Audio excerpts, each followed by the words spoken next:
Hello and welcome back to this episode of the Law of Relevancy podcast. I'm Cord Zoen, I'm your host, and I'm the CEO of Bake More Pies, a full-service advertising and marketing agency located in Tampa, Florida.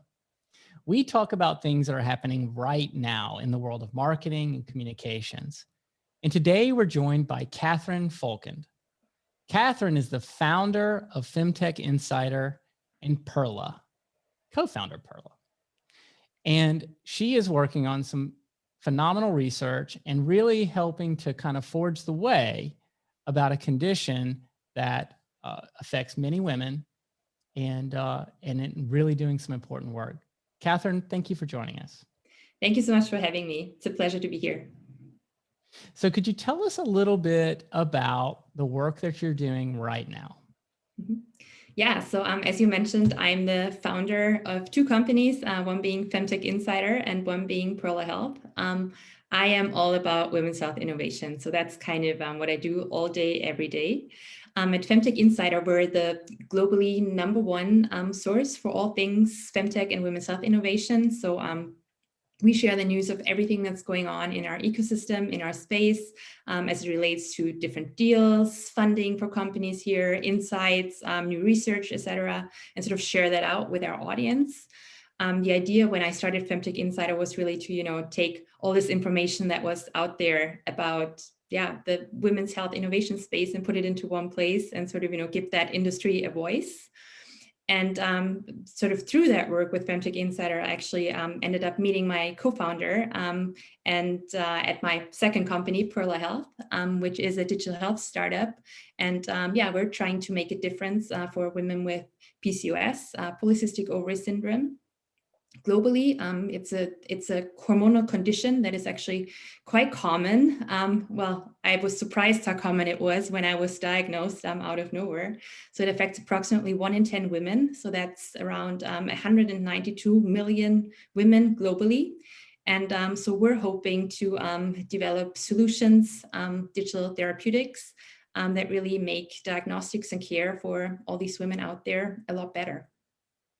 That's really a fantastic mission. And just so that people understand what we're talking about, well, first of all, I apologize. I may have mispronounced the company that you co-founded. Could you please pronounce it again for us? I call it Perla Health. Perla Health. Okay, so I did say it right. Yeah, no, it was all good. Yeah. And so you called them digital therapeutics. Tell us what a digital therapeutic is.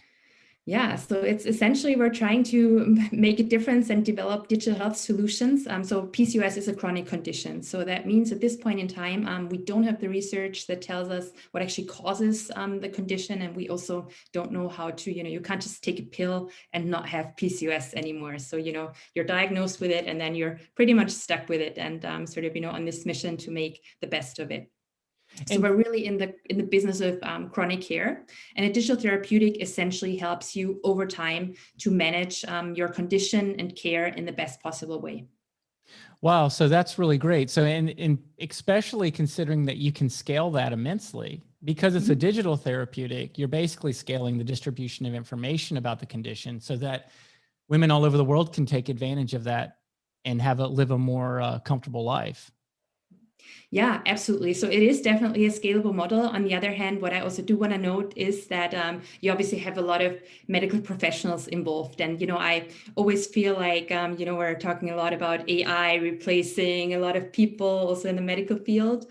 So I think it's more kind of technology supporting these professionals. And so I think, there are still going to be care navigators and different doctors of different specialties and, sort of experts that are supporting all these women on their journey. But the pathways can just be a lot more efficient if they're supported by a digital through a digital tool of sorts, be that a digital therapeutic or a virtual clinic model or something else. So I think there's just a lot of room for these digital processes and digital tools to really help improve care for all these populations out there.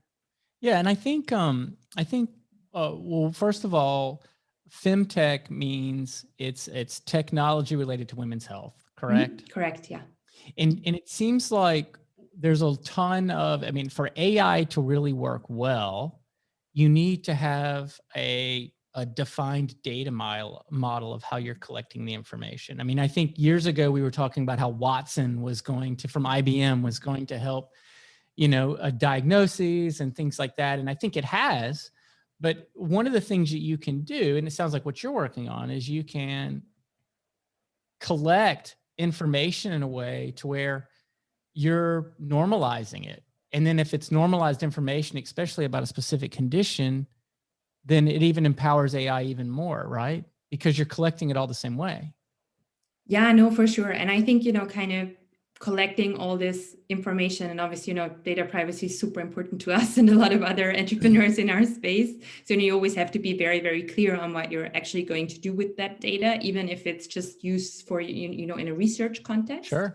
But I think I definitely see the power of data in this space to actually really contribute back to research, and in a space in the women's health space, which is so under-researched, that can be incredibly valuable. And the data that we collect can go back into research, and that research can then lead to better therapies, to, kind of the better developments, also in the biotech space, et cetera. So unfortunately, we have a bunch of issues overall in the women's health space. So, one is kind of low awareness of a lot of these conditions that we're talking about. Like I myself was diagnosed with polycystic ovary syndrome in my early 30s without ever having heard about this condition right.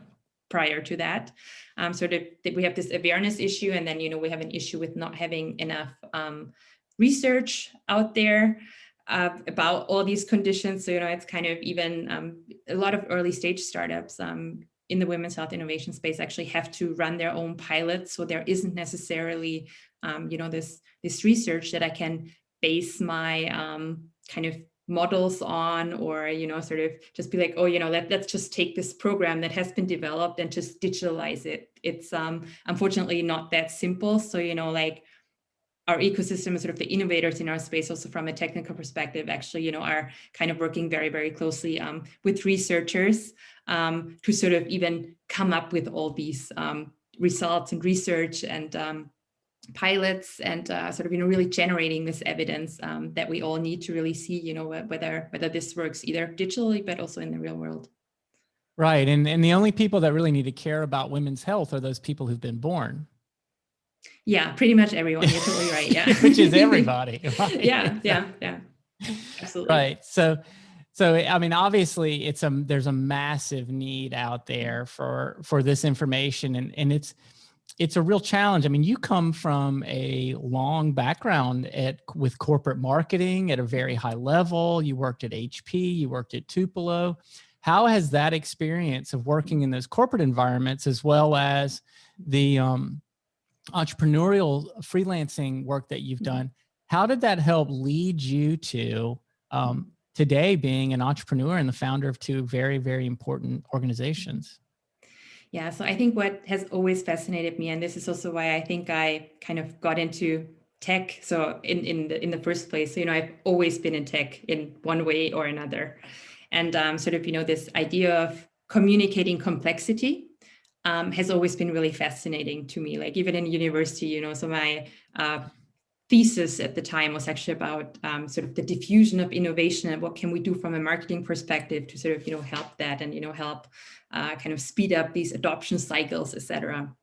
So I've always been fascinated by innovation. And as you said, started my career in a product marketing role at Hewlett Packard. And then, which was super fun. I learned so much about, also setting up processes. I had an absolutely wonderful manager at the time who, kind of took a chance on me and hired me actually into a regional marketing role. So I was kind of eventually so I was there for 4 years, and I quite quickly rose in the organization and actually ran marketing for all of Central and Eastern Europe for one product line, which was quite a learning curve, but also very exciting.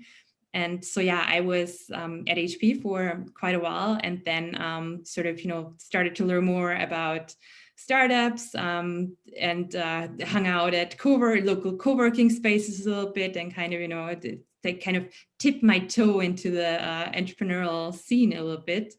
And so, after a while, I decided, well, I'll give something else a shot. And so I found a marketing job at a local startup that was in location-based marketing and sort of, working in the field of hyper-local, which was very, very trendy at the time. So, there was a lot happening there with Yelp and Quip in Europe and also Foursquare. And, there was a lot happening around location-based marketing at the time. So that was quite exciting. And so it was a lot of learning for me, also moving from a corporate marketing role into a startup marketing role, where you're certainly in a position of like, I'm the girl that makes spreadsheets and, kind of assigns budgets, and then sort of, has this, kind of looks at how like the true strategic marketing in a sense, and more on the strategic side. And then, you're in a startup organization where it's like all hands on deck all of a sudden. So that was quite a shift, but I did enjoy that, sort of seeing these two sides. And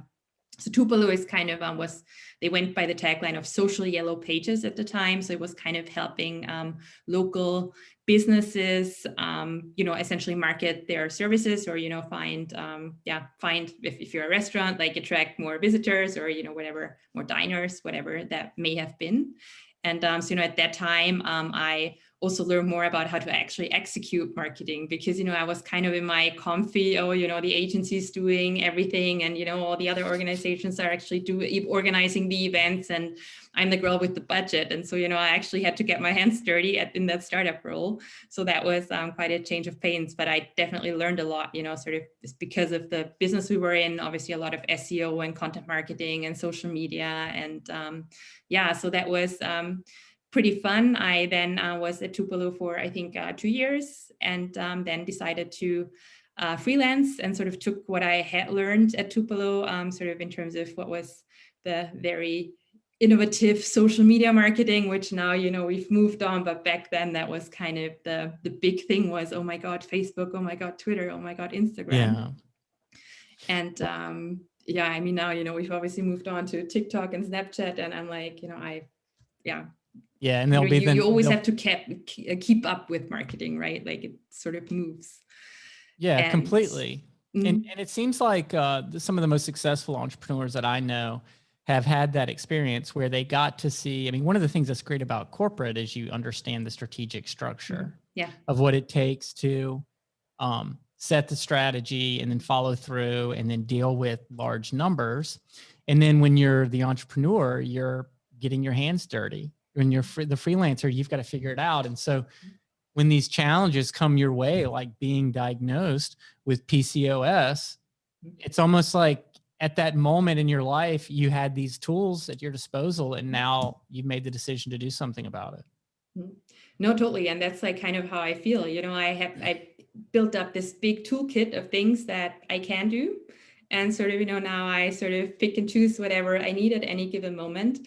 And, I mean, it is like that. I saw this opportunity of like, there's this new space of Femtech and nobody's talking about this. Let me start talking about this. And sort of, just like all these online marketing skills of like, how do I start a blog? How do I, kind of decide on content strategy? How do I kind of build these things, market things, like take care of distribution, build a brand, etc. So, those are all things that I kind of learned very early on in my career that I definitely still benefit from today. And obviously, like what we communicate is a little bit different now that I'm in the women's health space. So I spent, as mentioned, like a lot of time in kind of, enterprise hardware, or well, enterprise services at the time at HP actually, then, location-based marketing, then doing all kinds of stuff as a freelancer, and then moved a little bit into customer experience and product. Just product management, essentially. It sounds like this is going to go full circle though, because your initial experience with understanding those strategic items and then setting those plans and then getting your hands dirty, but now you're talking to some of those people in corporate and, in different universities, research, insurance, wherever, that are interested in this data that you're collecting, because you really have a two-way street there. You're providing information to women and people who care about these femtech conditions, and you're also collecting information so that you can help like solve some of these challenges, right? And now you're back in those big boardrooms again, Mhm. I assume, and explaining your value proposition to these large corporations who have the millions of dollars to even supercharge what you're doing. Mhm. No, absolutely. And, I think like one thing I really learned is customer centricity also. As a marketer, you always start with the customer, and it's not necessarily, and also in product management, it's like sometimes you build something, but then how does the user actually use it? Maybe that's unexpected. So, I really learned to be hyper focused on the people I'm building for.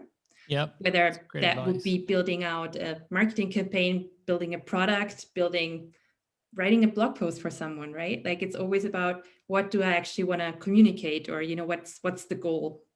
And so I Yeah. really kind of learned that sort of throughout my career, and I still benefit from that. And I think like really kind of translating and sort of also telling the difference between signal and noise, I think that's a skill that I really developed, because there's a lot of information that comes our way from both sides, at the moment, from the women, or also from the women that we serve with Perla, from our audience at Femtech Insider. And sort of I think my superpower is to be quite good at telling signal from noise, and sort of kind of taking everything in and then deciding, okay, well, based on what I think I know about this space, I think this is relevant and this is not. So I think, yeah. I think you keyed in on one thing that we could all benefit. Like we would love to hear a little bit more about that superpower. So could you tell us about a time where you were presented with a lot of noise and you were able to pick out the signal and help us maybe get better at that? Yeah. So I think it really comes with experience. I think you need to start and just learn and listen a lot. So I think you always, in order to really understand the space, you have to listen a lot. So one of the most favorite things about Femtech Insider as a platform, and actually also about Perla Health, is the newsletters that we write. And so both have certain elements of curation.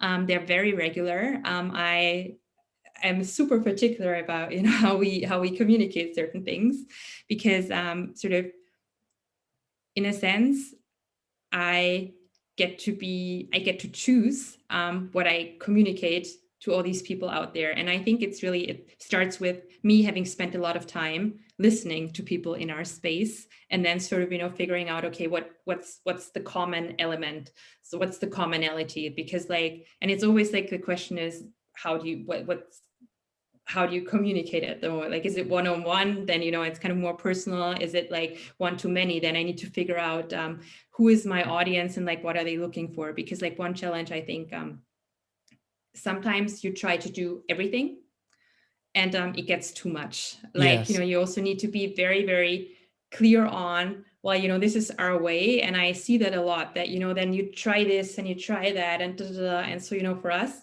it's very straightforward of what people expect from us. We're very clear in terms of communicating what people can expect from us. And so, that's sort of, I think, really this clarity of learning, making a decision of what we want to be about from a branding perspective and also from a communications perspective, and then really sticking to this and sort of, being very proactive in terms of communicating if you're changing something and why you're changing something. And, I'm a huge believer in co-creation. So, we do a lot of checking in with, the people that are part of our different communities, and sort of the line is always open both ways. So there's always kind of, if you want to get in touch, if you have feedback, let us know. If you want to schedule a call, you can do this here, let's just have a chat about, be it about Femtech, be it about PCOS. So it's kind of really listening a lot and being proactive in your communication, and just being reliable. I think, really that element of building trust is so important, and even more so when we're talking about people's health. But also with Femtech Insider, people trust us to select every Thursday in our newsletter. We have the trust of a huge audience that,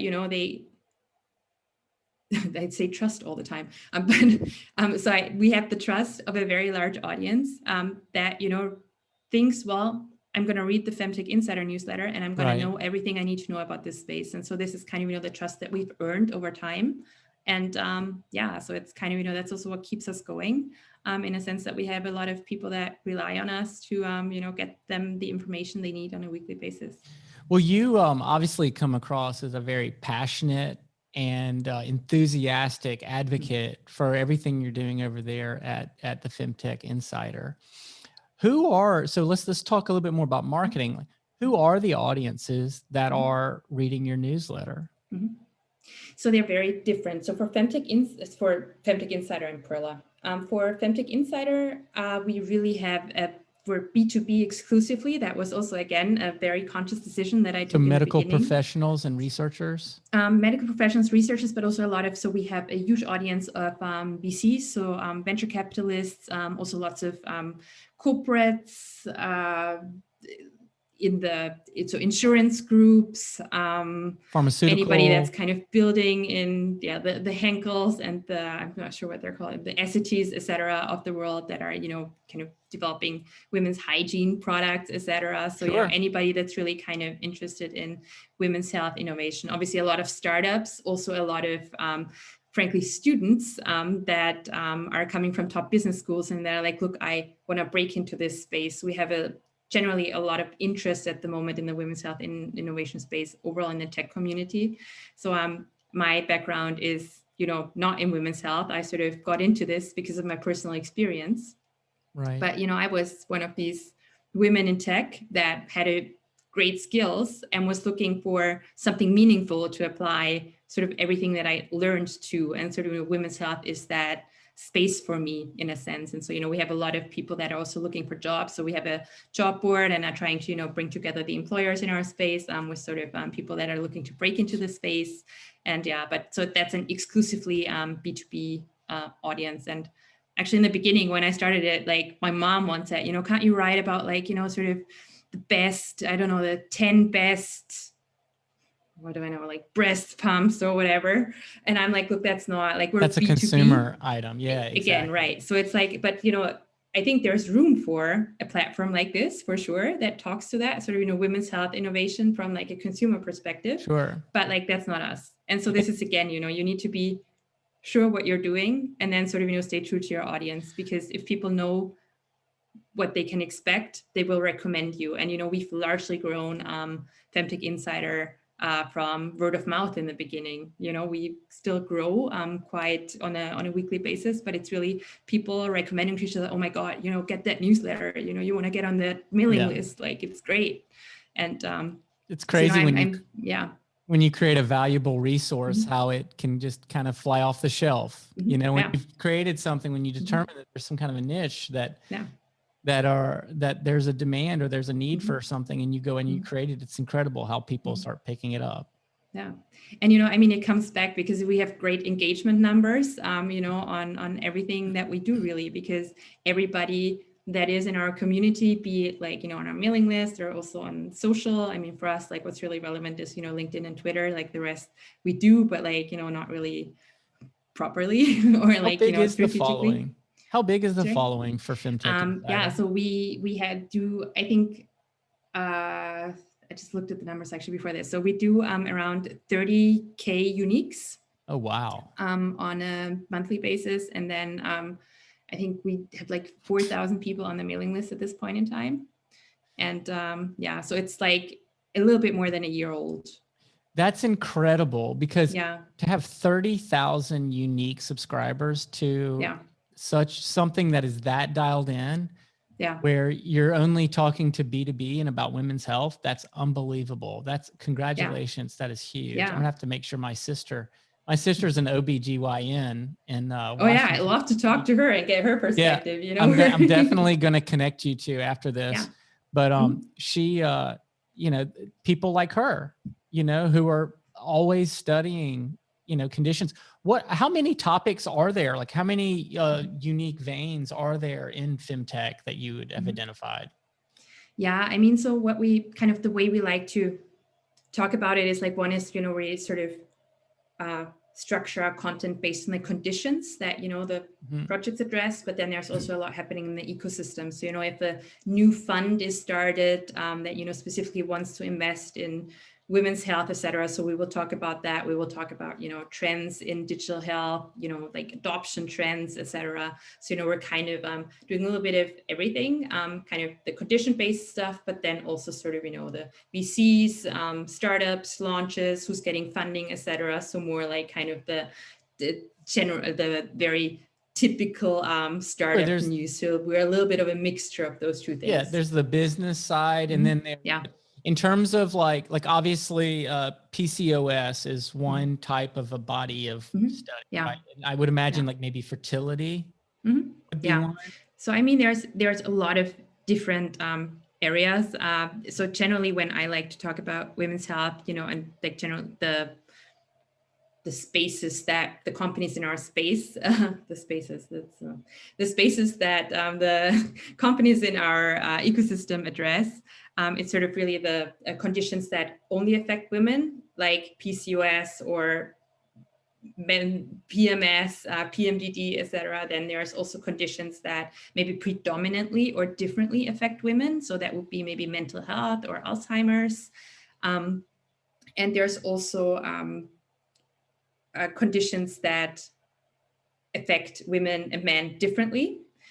And sort of, kind of women's health startups address, in my mind, and, there's a lot of discussion about what is actually the definition of femtech, but in my mind, I like to, keep it quite broad and speak about like kind of these three areas. And then also, kind of we talk about digital health, but also medical device and also biotech innovation. But overall, it's actually really big. So I think there's like probably women's.health, like the Women's Health Innovation Coalition is an organization in the US, and they actually have a great overview on their website. And I think there's like probably 40, 50, 60, lots of conditions on there. Sure. And, it's such that makes sense. And a lot of it is so underserved. And a lot of it, when I started this, I hadn't heard of a lot of them. And which again also presents a marketing challenge for a lot of innovators in this space. It's a big space. Yeah, there's a ton going on. A huge opportunity, and I always like to say it's like one of these rare opportunities where you really have to have an opportunity to build fantastic, profitable companies that do really, really well, and potentially have very good exits, and then really, move the needle for millions and millions of women globally. So, it's kind of do good and make good money at the same time. So, nobody can argue with that. Totally, that's awesome. Right? Yeah. That's great. Yeah. So you mentioned you had, it sounds like you might've had a mentor at that one organization. Was that at HP or at Tupelo? Yeah, it was at HP. Very, very early on in my career. And what do you think, is it he or she? She, yeah. So she saw something in you. She saw potential. What do you think she saw, and how did that happen? Like, how can more people get noticed? So I think I was quite young when I got to HP. And, I'd done some internships at tech companies, et cetera. So, I was very clear when I was done with university that, I wanted to go into tech. Like, this is what I love doing. Like, the complexity of it and sort of the communication challenges there. Like, I've always been fascinated a bit. And so I applied for that job, and I actually remember that, I had to travel because I was in Switzerland at the time, and that role was headquartered in Vienna, Austria. And I was like, well, I don't know, because it was such a junior role, there wasn't really, they didn't pay for your travel and so on. I mean, it's a long time. Twist my arm. I'm going to Vienna. I'm right. sorry. Yeah. And I was like, yeah, I don't know, like, this is a really long shot, like, whether this is going to be for me or not. Like, I'm not sure I'm qualified for this, having all these thoughts that a lot of women, frankly, often have. And I was like, look, if I don't believe that I'm the best person for this job, why should anybody else? And so, well, I did get on that flight, and that's the freelancer in you. That was the future freelancer in you, knowing that, like, hey, somebody's got to get this done. Why not me? Yeah, no, totally. And I think, frankly, I think that's what they've always appreciated about me in that role, that, I'm a hustler. I think, like, kind of, I just get stuff done. Like, it might not be perfect, but I get stuff done. And it was actually funny because when I worked for another company, Prezi, sort of in that customer experience role, and, everybody kind of got to write something. I don't know, Damien makes products at Prezi, and, mine said on the back, Kathrin gets stuff done at Prezi. Wow. So, that's always awesome. been sort of my thing. Yeah. Everybody got to like pick their little sentence. And so that was mine. And I think, kind of that manager at that organization. So she was actually my direct manager also. She just gave me that room to grow. And it was sort of, she would throw me in the water and I'd swim. And, I did things that I didn't think I could do. And I just learned so much, both in terms of marketing and how to run a marketing organization, how to set up a marketing organization, but also like what it means to be a good manager that's there enough, but doesn't micromanage. And so I still have so much admiration for her, and like how she grew through this at this organization. Like I think she's left now too. I actually still in touch with her sometimes. But yeah, I just learned so much about also like she would write emails on birthdays and things like that. And it's kind of, I think awesome. I really learned that business is not just business, but it's about human relationships. And I think, this is also sort of, what I still carry on. And she just kind of gave me opportunities. And I grew so much, learned so much, and still look back a lot. Well, I'm really glad she did. I'm glad she noticed you and that you became Kathrin that gets stuff done. That's awesome. Yeah. I can tell you, I mean, me personally, I've been an entrepreneur for 7 years. And one of the greatest honors I've ever had in being an entrepreneur is some of the people that made a large impact in my life early on that noticed my ambition and my ability to get stuff done. I've actually been able to hire a couple of those people to come help me. And it's just a wonderful feeling to be able to do that. I'm super curious when you hire people and, how do you look for that skill? Or like sort of what do you look for in sort of, these people that get stuff done? Because, I find that really, really difficult. Like in the beginning, when you interview someone, everybody's always super motivated and everything. And then, sometimes you see that things were off. So I'm curious whether you have a secret sauce there. Yeah, this is how I like to look at it. So let's see if this shows up okay. So like, let's say this is the park and there's a sidewalk that goes around. Like I'm the guy that hires the person that takes the route across the center of the park. I want to hire the people like we're hiring for a senior account manager now. And I think we've got over 100 resumes. Wow. But we've had 2 people pick up the phone and call me. And so like I talk to them, and to me that stands out because like I want people that understand the process and follow the rules, but I like people who love to challenge the process and like to try to put themselves out there. And so that's to answer your question. How do you look for those people? That's what I like to look for. Yeah. The standouts. Yeah. The standouts. Like they're questioning the product. Like, why does it have to be that way? Like maybe there's a better way to get it done. Yeah. Yeah, totally. Right. That makes a lot of sense for sure. Yeah. And you're clearly getting that done with your work with Femtech Insider and Perla Health. It's phenomenal. Even the user experience I noticed at Perla Health, I quickly started to try to go through your questionnaire on the site, and I didn't know the answers to some of the questions quickly because it's only for women. Yeah, I think there's a big chance you don't have PCOS. There's a really good chance I don't have it. But I do care about it because it's something that actually has affected women in my family, and it's something that we need to look at and to find a solution for. If people want to follow you and learn more about where you're going and things you're paying attention to, how do they follow you?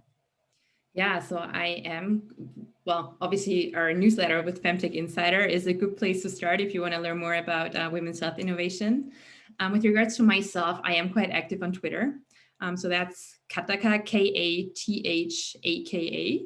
I've been with that handle for a very, very long time.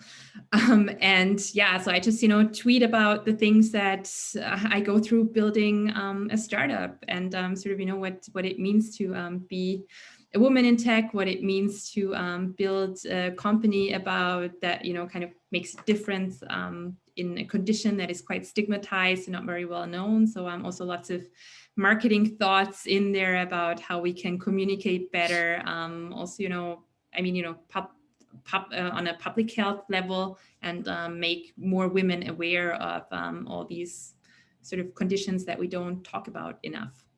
Yeah, and I would like to be more aware of them too. I mean, my wife might have a condition that if I know what the symptoms are, I might be able to say, "Hey, I'm noticing something. Like maybe we ought to go get that checked out." Yeah. Well, Kathrin, thank you so much for joining me today. It's been great to hear about your journey and the work that you're doing in Femtech, and I just have a lot of admiration for what you've accomplished, and wish you all the best. I really appreciate that. So thank you so much for having me. It was a pleasure talking to you. You're welcome. And I hope we can have you back on the show at some time in the future. I would love to. Once we're a little bit further along with Prola, happy to share our progress. That'd be awesome. I'd love to have you back to talk about that. Have a good one. Bye-bye. Thank you. Thank you.